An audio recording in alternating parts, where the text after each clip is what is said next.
Welcome to our new chapter, Chemical Kinetics. Chemical kinetics chapter start करने से पहले हम ये देख लेते हैं कि इस चैप्टर के अंदर हमें क्या क्या पढ़ना है और किसके बारे में पढ़ना है। ये सबसे ज्यादा इंपॉर्टेंट है क्योंकि चैप्टर स्टार्ट कर रहे हैं तो पता होना चाहिए क्या क्या हम पढ़ने वाले हैं।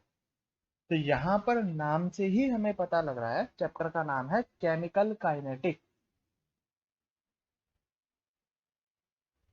तो केमिकल वर्ड का मतलब होता है, जैसे केमिकल हम जानते हैं, कोई कोई भी केमिकल रिएक्शन के अंदर जो रिएक्टेंट या प्रोडक्ट होते हैं उन्हीं को हम केमिकल बोलते हैं।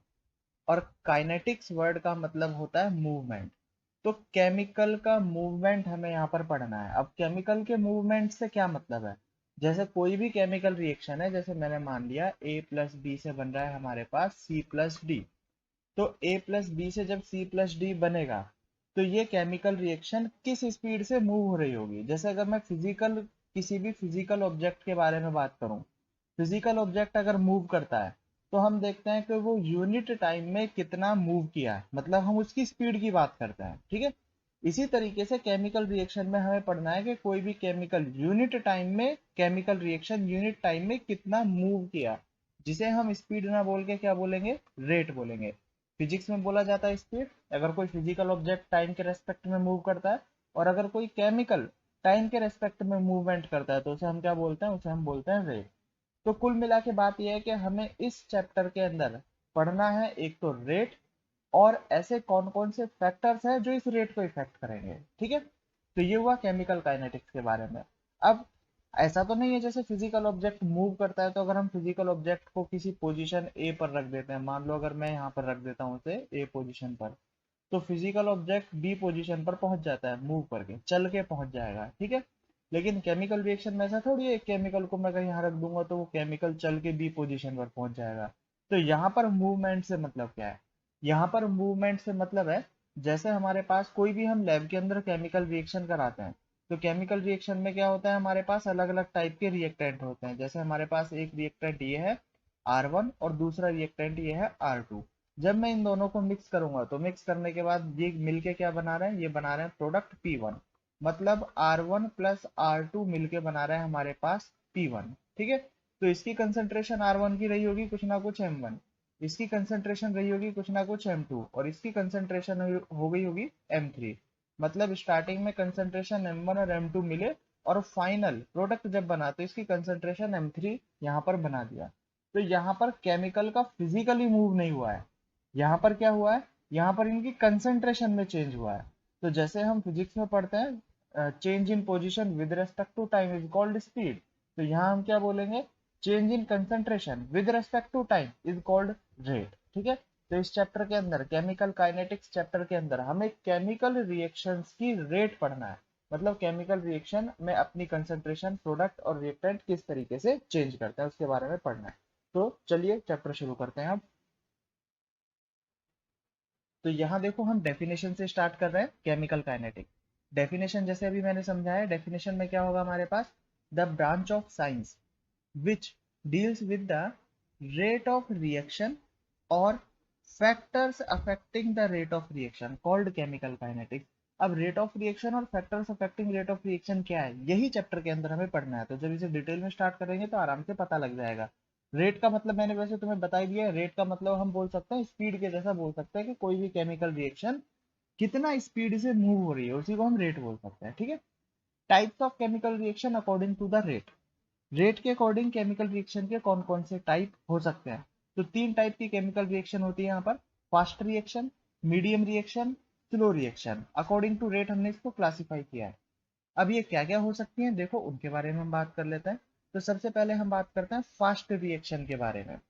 फास्ट रिएक्शन क्या है, reaction which take milliseconds or some minutes to complete called fast reaction।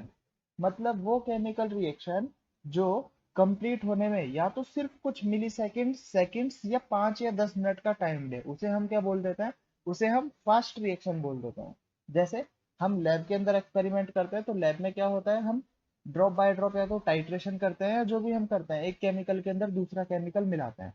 तो लैब में जब मिक्स करते हैं केमिकल तो प्रोडक्ट हमारे पास तुरंत सामने आ जाता है। ऐसा नहीं है कि उस टेस्ट ट्यूब को लेके हम 4-5 दिन तक खड़े रहते हैं, उसके बाद हम प्रोडक्ट बनने का वेट करते हैं, ऐसा तो नहीं होता। केमिकल के अंदर दूसरा केमिकल मिलाते ही फटाफट प्रोडक्ट बन जाता है। तो ये जो हमारे पास रिएक्शंस होती हैं ये होती हैं फास्ट रिएक्शन। एग्जाम्पल की बात करें तो जितनी भी आयोनिक रिएक्शंस हैं वो सभी फास्ट रिएक्शन का एग्जाम्पल है। जैसे एक एग्जाम्पल मैं लिख देता हूँ यहाँ पर आयनिक रिएक्शन का, NaCl प्लस AgNO3। अगर इसको हम मिक्स करेंगे तो इनके आयन्स आपस में एक्सचेंज हो जाएंगे और बन जाएगा AgCl प्लस NaNO3। ठीक है। NaCl और AgNO3 को जब हम मिक्स करेंगे तो ये फटाफट मिक्स हो जाएंगे और इनको कंप्लीट होने में लगेगा 10⁻⁸ सेकेंड। मतलब जितनी भी आयनिक रिएक्शन है उनका जो रेस्पेक्टिव टाइम माना गया है वो 10⁻⁸ सेकेंड माना गया है कि इतने टाइम में ये लगभग कंप्लीट हो जाती है। ठीक है। अगर हमारा कंसेंट्रेशन का कुछ ज्यादा से ज्यादा डिफरेंस होता है तो वो 1-2 मिनट ले सकती है मैक्सिमम, इससे ज्यादा टाइम इनमें नहीं लगता है। ठीक है। तो ये फास्ट रिएक्शन। अब हम बात करते हैं मीडियम रिएक्शन के बारे में। मीडियम रिएक्शन है जो फास्ट रिएक्शन के कंपैरिजन में थोड़ी सी स्लो होती है। कितना स्लो? फास्ट रिएक्शन कुछ सेकंड्स और मिनट्स में कंप्लीट हो गई थी, मीडियम रिएक्शन को कंप्लीट होने में या तो कुछ घंटे लग सकते हैं या ज्यादा से ज्यादा 1-2 दिन का टाइम लग सकता है। ठीक है। तो इन्हें हम क्या बोलेंगे? इन्हें हम मीडियम रिएक्शन बोलेंगे। एग्जाम्पल जैसे डाइजेशन ऑफ फूड का एग्जाम्पल है, हम खाना खाते हैं तो खाने का डाइजेशन किस तरीके से होता है? खाने के ऊपर एंजाइम्स जाते हैं और वो एंजाइम्स उस फूड को डाइजेस्ट करते हैं। तो ऐसा तो नहीं है हमने खाना खाया और फूड फटाफट डाइजेस्ट हो गया कुछ मिली सेकेंड्स के अंदर। फूड को डाइजेस्ट होने में लगभग 5 से 6 घंटे का टाइम लगता है। ठीक है। तो ये जो केमिकल रिएक्शन है, ये डाइजेशन ऑफ फूड एक केमिकल प्रोसेस है और इसको कंप्लीट होने में 5 से 6 घंटे लग रहे हैं। तो मतलब ये किसका एग्जाम्पल होगा? ये मीडियम रिएक्शन का एग्जाम्पल होगा। और देखो फोटोसिंथेसिस, फोटोसिंथेसिस में क्या होता है? फोटोसिंथेसिस में जैसे कार्बन डाइऑक्साइड और वाटर, इनके ऊपर जब सनलाइट आती है तो ये तीनों मिलके, तीनों कहाँ मिलते हैं? ये प्लांट का प्रोसेस होता है तो प्लांट के होते हैं। तो ये तीनों मिक्स होके क्या बनाते हैं? इसको डिकम्पोज करके ग्लूकोज, जिसे हम शुगर भी बोलते हैं, और ऑक्सीजन, इसका ग्लूकोज और शुगर, ग्लूकोज और ऑक्सीजन यहाँ से फॉर्म करते हैं।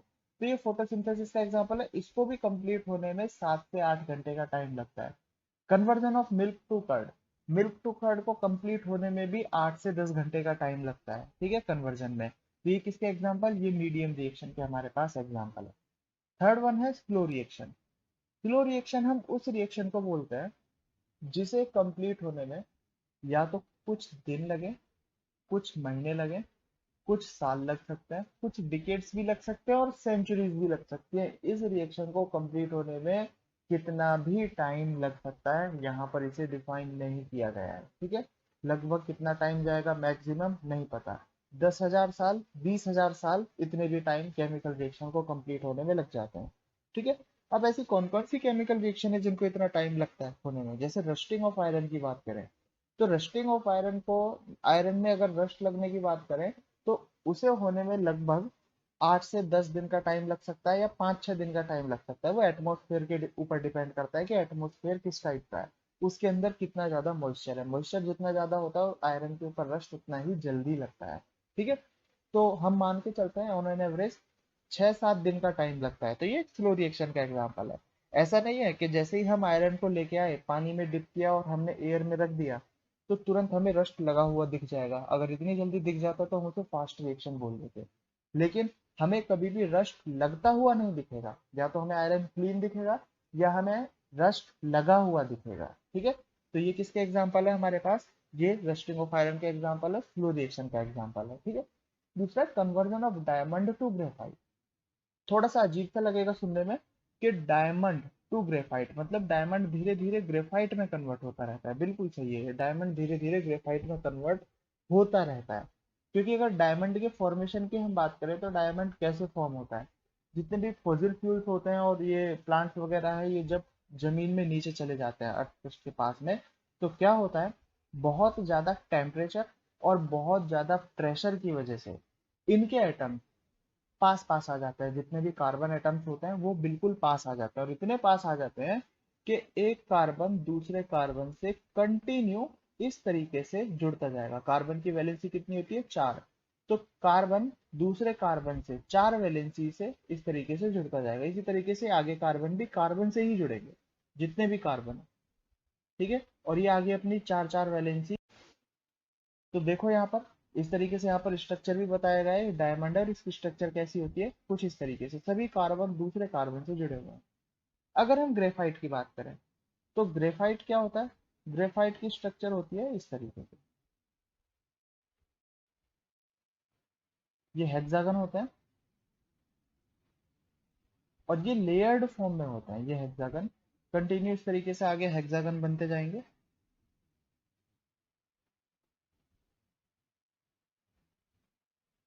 कितने भी बना सकते हैं हम लोग, और ये लेयर की फॉर्म में आगे बनते चले जाते हैं। ठीक है,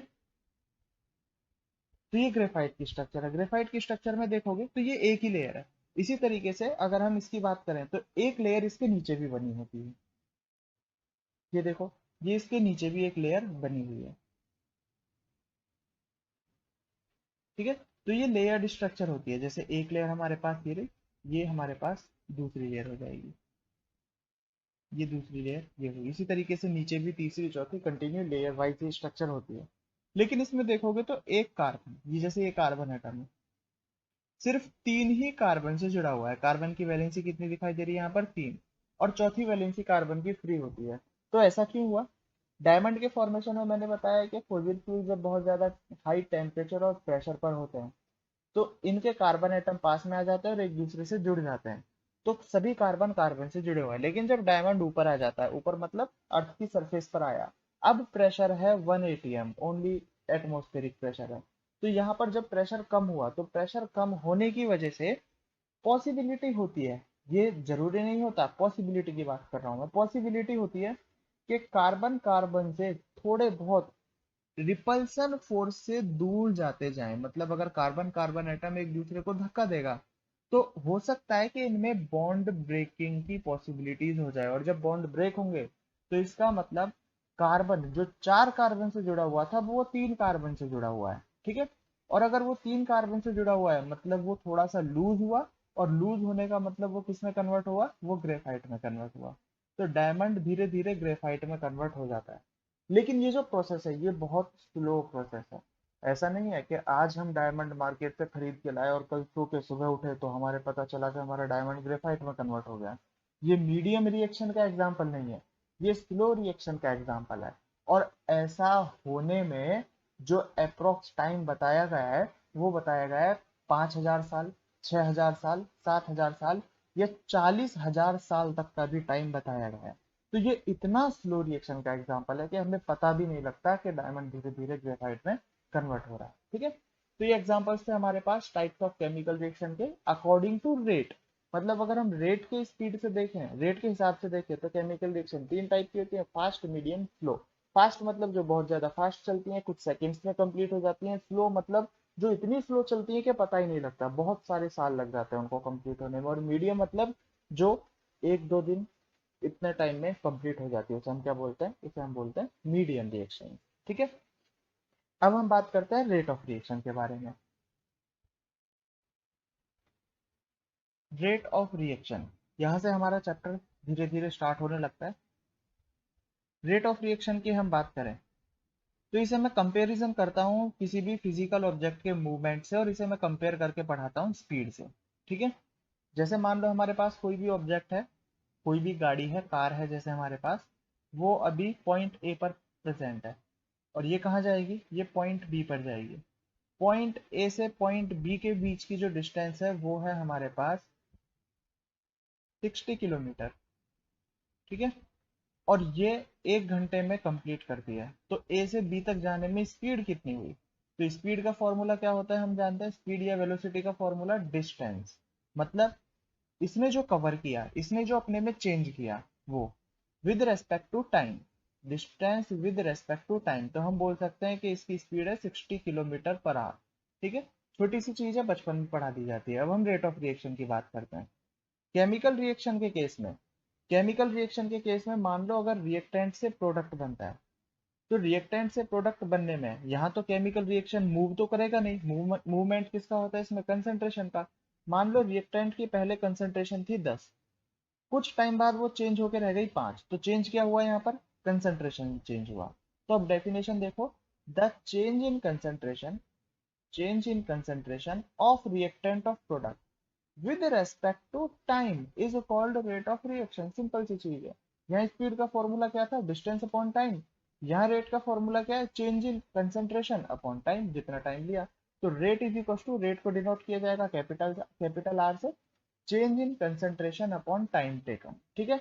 अब चेंज इन कंसेंट्रेशन का मतलब क्या है, किसी भी रिएक्टेंट या प्रोडक्ट की स्पीड की अगर कंसेंट्रेशन की अगर हम बात कर रहे हैं तो मान लो उसकी कंसेंट्रेशन पहले थी हमारे पास C1, फिर हो गई C2, तो चेंज क्या हुआ हमारे पास, C2 minus C1 divided by T2 minus T1, जिसे हम बोल सकते हैं delta C by delta T। तो रेट का फॉर्मूला क्या हुआ हमारे पास, R is equal to delta C by delta T। ये हमारे पास रेट का फॉर्मूला हुआ। ठीक है, सिंपल डेफिनेशन याद करनी है, फॉर्मूला याद करना है, बहुत छोटी सी चीज है। अब हम बात करते हैं types of rate of reaction. Rate of reaction कितने टाइप की होती है। तो टाइप्स की अगर बात करें तो फिजिक्स में पढ़ा होगा कि स्पीड भी दो टाइप की होती है। कौन कौन सी, एक होती है एवरेज स्पीड और दूसरी होती है इंस्टेंटेनियस स्पीड। उसी तरीके से यहाँ पर भी रेट होती है दो टाइप की, एक होती है एवरेज रेट और दूसरी होती है इंस्टेंटेनियस रेट। सेम। ठीक है। तो हम बात करते हैं उसके टाइप्स की। तो यहाँ पर देखो दो टाइप है हमारे पास, एक है हमारे पास एवरेज रेट और दूसरी है हमारे पास इंस्टेंटेनियस रेट। तो इसे मैं कंपेयर करके पढ़ाऊंगा, फिर से स्पीड के साथ कंपेयर करके पढ़ाऊंगा। कैसे, जैसे देखो अभी हमने एक एग्जांपल लिया था कि मान लो कोई भी हमारे पास कार है और वो कार मूव करती है। ठीक है। अब अगर वो कार मूव कर रही है, मान लो हमारे पास ये पॉइंट है ए, एक पॉइंट है हमारे पास ए, और हमारे पास दूसरा पॉइंट है ये बी, और ए से बी के इस ट्रैक की लेंथ हम मान लेते हैं 60 किलोमीटर। और इस 60 किलोमीटर को कंप्लीट करने में इस कार को टाइम लगता है हमारे पास 2 आवर। तो अगर हम इसकी स्पीड बताएं तो स्पीड का फॉर्मूला क्या है हमारे पास, speed is equal to distance upon time. Distance upon time formula apply करेंगे 60/2, तो ये हमारे पास स्पीड आई 30 किलोमीटर पर आवर। तो ये जो 30 किलोमीटर पर आवर है ये एक एवरेज स्पीड है, क्योंकि हमने क्या देखा, हमने टोटल डिस्टेंस देखा और टोटल टाइम देखा। मे बी पॉसिबल इस बीच में कार की स्पीड 30 के बजाय 50 भी हुई हो, 10 भी हुई हो, 80 भी हुई हो, या थोड़ी देर वो रुक भी गई हो। वो बीच में हमने नहीं देखा, हमने सिर्फ ये देखा कि ए पॉइंट से बी पॉइंट की डिस्टेंस 60 किलोमीटर है और वहां तक जाने में से 2 घंटे का टाइम लगा। तो इसकी जो एवरेज स्पीड हुई वो क्या हुई, 30 किलोमीटर पर आवर। ठीक है। तो इसे हम बोलते हैं एवरेज स्पीड। यहाँ पर इंपॉर्टेंट टर्म ये है कि यहाँ पर टाइम 2 आवर है जो हम डिफाइन कर चुके हैं, ये हम टाइम यहाँ पर डिफाइन कर सकते हैं। ठीक है। अब बात करते हैं हम इंस्टेंटेनियस रेट की। अगर कोई भी गाड़ी मूवमेंट में है इस तरीके से, और हम किसी भी पॉइंट पर किसी भी टाइम पर उसका स्पीडोमीटर चेक करते हैं, और वो स्पीडोमीटर अभी इसकी स्पीड दिखा रहा है लगभग हमारे पास 130 की स्पीड दिखा रहा है। तो ये जो स्पीड हो गई ये हो गई इंस्टेंटेनियस स्पीड। कहने का मतलब ये है, हमने ये नहीं देखा कि पहले कितनी देर चली बाद में कितनी देर चली, एवरेज नहीं, कुछ नहीं, सिर्फ हमने डायरेक्ट नजर डाली स्पीडोमीटर पर एट दैट पॉइंट। अगर उसकी स्पीड 130 है तो हम बोल देंगे कि इसकी इंस्टेंटेनियस इंस्टेंट टाइम पर स्पीड क्या है, 130। तो ये हो जाती है इंस्टेंटेनियस स्पीड। ठीक है। ठीक उसी तरीके से हमारे पास रेट भी डिफाइन की जाती है। मतलब अगर हम किसी भी केमिकल रिएक्शन के अंदर किसी टाइम इंटरवल के अंदर अगर हम रेट निकालेंगे तो उसे बोलेंगे हम लोग एवरेज रेट। और अगर हम किसी भी टाइम इंटरवल लिए बिना ही रेट निकालेंगे, बिल्कुल जीरो टाइम इंटरवल पर, तो उसे बोलेंगे इंस्टेंटेनियस रेट। और उसी के बेस पर इनकी डेफिनेशन यहाँ पर डिफाइन किया गया है। जैसे देखो, it is determine between some time interval, ये किसी ना किसी टाइम इंटरवल में डिफाइन की जा सकती है। It is determine at instant time, बिल्कुल हाथों हाथ उसी टाइम पर इसकी रेट को डिफाइन किया जाएगा। ठीक है, इंस्टेंट टाइम पर इसे डिफाइन किया जाएगा। देखते हैं एग्जाम्पल। जैसे अगर कोई भी हमारे पास रिएक्टेंट से प्रोडक्ट केमिकल रिएक्शन है, T इक्वल टू T1 पर इसका रिएक्टेंट का कंसेंट्रेशन है R1, प्रोडक्ट का concentration P1। T equal to T2 पर रिएक्टेंट का कंसेंट्रेशन R2, प्रोडक्ट का कंसेंट्रेशन P2। तो अगर हम रेट डिफाइन करें तो रिएक्टेंट के लिए रेट क्या होगा, रिएक्टेंट के लिए रेट हो जाएगा हमारे पास चेंज इन कंसेंट्रेशन, मतलब R2 minus R1 divided by time taken T2 minus T1, ये रेट इन कंसेंट्रेशन, जिसे हम बोल सकते हैं delta R by delta T reactant के लिए। ठीक है। प्रोडक्ट के लिए अगर हम बात करें सेम होगा, चेंज इन कंसेंट्रेशन मतलब P2 minus P1 upon T2 minus T1, या फिर हम बोले delta P2 upon delta P1। ठीक है, डेल्टा का मतलब यहाँ पर ये टाइम इंटरवल, टाइम चेंज है, टोटल कितना टाइम चेंज हुआ। ठीक है, अब एक छोटी सी टर्म जो बहुत काम की है, क्वेश्चंस में गलती करवाती है, वो हमें यहाँ पर याद रखना है। कैसे? रेट कभी भी नेगेटिव में नहीं हो सकती, रेट हमेशा क्या होगी, पॉजिटिव नहीं होगी या जीरो हो सकती है बस, नेगेटिव में रेट नहीं हो सकती। अगर यहाँ पर देखा जाए रिएक्टेंट हमेशा कम होता है केमिकल रिएक्शन में विद रेस्पेक्ट टू टाइम, जैसे जैसे टाइम इंक्रीज होता जाएगा रिएक्टेंट कम होता जाएगा, ठीक है, क्योंकि वो प्रोडक्ट में चेंज हो रहा है। तो यहाँ R1 और R2 में R2 हमेशा छोटा होगा, एक मिनट, R2 हमेशा छोटा होगा, क्योंकि रिएक्टेंट किस में कन्वर्ट हो रहा है, रिएक्टेंट प्रोडक्ट में कन्वर्ट हो रहा है, तो R1 बड़ा है, R2 छोटा है। तो R2 माइनस R1 की वैल्यू यहाँ पर नेगेटिव आएगी, लेकिन रेट कभी नेगेटिव हो नहीं सकती, तो हम इस नेगेटिव वैल्यू को पॉजिटिव बनाने के लिए माइनस से मल्टीप्लाई कर देंगे। तो हमेशा ध्यान रखना है कि जब भी हम रिएक्टेंट की रेट लिखेंगे तो वो हम उसे नेगेटिव में लिखेंगे, ताकि वो पहले से जो नेगेटिव आ रहा है वो पॉजिटिव हो जाए। लेकिन प्रोडक्ट के केस में क्या होगा, प्रोडक्ट के केस में तो प्रोडक्ट धीरे धीरे इंक्रीज होता है, तो P2 ग्रेटर देन P1 होता है। तो यहाँ पर ये पहले से ही पॉजिटिव है, तो यहाँ हमें नेगेटिव साइन नहीं लगाना है, ये इंपॉर्टेंट टर्म है, रिएक्टेंट में नेगेटिव साइन लगाना है, प्रोडक्ट में नेगेटिव साइन नहीं लगाना है, ठीक है, ध्यान रखना है। इंस्टेंटेनियस रेट की बात करें तो इंस्टेंटेनियस रेट का मतलब जैसे हमने यहाँ पर लिखा R is equal to delta R by delta T, लेकिन इंस्टेंटेनियस टाइम मतलब यहाँ पर अगर मैं लिमिट लगा दूं, limit delta T tends to zero, delta R by delta T के अंदर, तो ये किसमें कन्वर्ट हो जाएगा, इसे हम लिख सकते हैं D R by D T. ठीक है, क्योंकि यहाँ पर डेल्टा टी बहुत छोटा क्वांटिटी के अंदर है और रिएक्टेंट है, इसलिए नेगेटिव लगाना होगा, minus D R by D T, या फिर हम बोल सकते हैं प्रोडक्ट के इसमें DP by D T, product में हमेशा क्या रहेगा, पॉजिटिव रहेगा। तो हमारे पास ये इंस्टेंटेनियस रेट आ जाएगा। ध्यान रखना एवरेज रेट में क्या आता है हमारे पास, डेल्टा आता है, और इंस्टेंटेनियस रेट में क्या आता है हमारे पास, ये डी की फॉर्म में आ जाता है, डी बाई डी टी की फॉर्म में आ जाता है। ठीक है, ये इनके फॉर्मूलेज हुए। अब हम चलते हैं आगे थोड़ा कर्व की तरफ। ये कर्व देखें, ये हमारे पास प्रोडक्ट का कर्व है, concentration of product versus time, इनके बीच में बनाया गया है। जैसे जैसे टाइम इंक्रीज हो रहा है प्रोडक्ट की कंसेंट्रेशन इंक्रीज हो रही है। टाइम हमने लिया स्टार्टिंग में t इक्वल टू T1 पर कंसेंट्रेशन प्रोडक्ट की P1। ठीक है, time t equal to T पर कंसेंट्रेशन कितनी हो गई, P2। तो ये चेंज देखो, ये चेंज क्या है यहाँ पर, डेल्टा P। ठीक है, और ये चेंज क्या है यहाँ पर, डेल्टा T। तो अगर हमें रेट निकालना है तो रेट कैसे निकाल सकते हैं, रेट हम निकाल सकते हैं delta P bye delta T, दोनों के बीच का डिफरेंस, ये रहा फॉर्मूला। ठीक है, तो delta P bye delta T, यही क्या होगा हमारे पास, रेट होगा। ठीक है, इंस्टेंटेनियस के केस की अगर हम बात करें तो इंस्टेंटेनियस के केस में क्या होगा, देखो जैसे ये कर्व है हमारे पास, ये प्रोडक्ट का कर्व है, कंटिन्यू ऊपर जा रहा है। तो इंस्टेंटेनियस में तो हमारे पास टाइम इंटरवल होता नहीं है। मान लो t इक्वल टू T1 पर अगर हमें रेट निकालनी है, तो हमें सिर्फ इस पॉइंट पर रेट निकालनी है।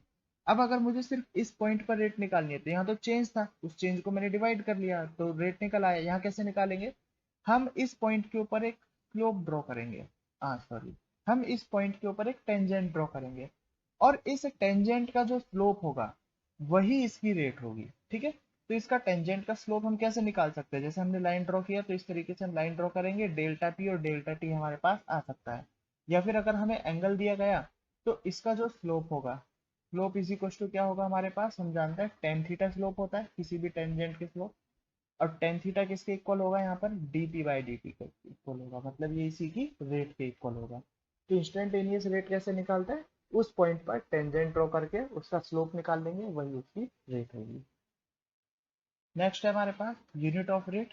रेट की यूनिट किस तरीके से निकाल सकते हैं हम लोग, रेट का फॉर्मूला देखो, rate is equal to change in concentration, change in concentration upon time. तो कंसंट्रेशन की यूनिट क्या होगी, कंसंट्रेशन की यूनिट हमें पता है मोल पर लीटर, ये कंसंट्रेशन की यूनिट होती है। और टाइम की यूनिट क्या ली जाएगी यहाँ पर, सेकंड के अंदर ली जाएगी।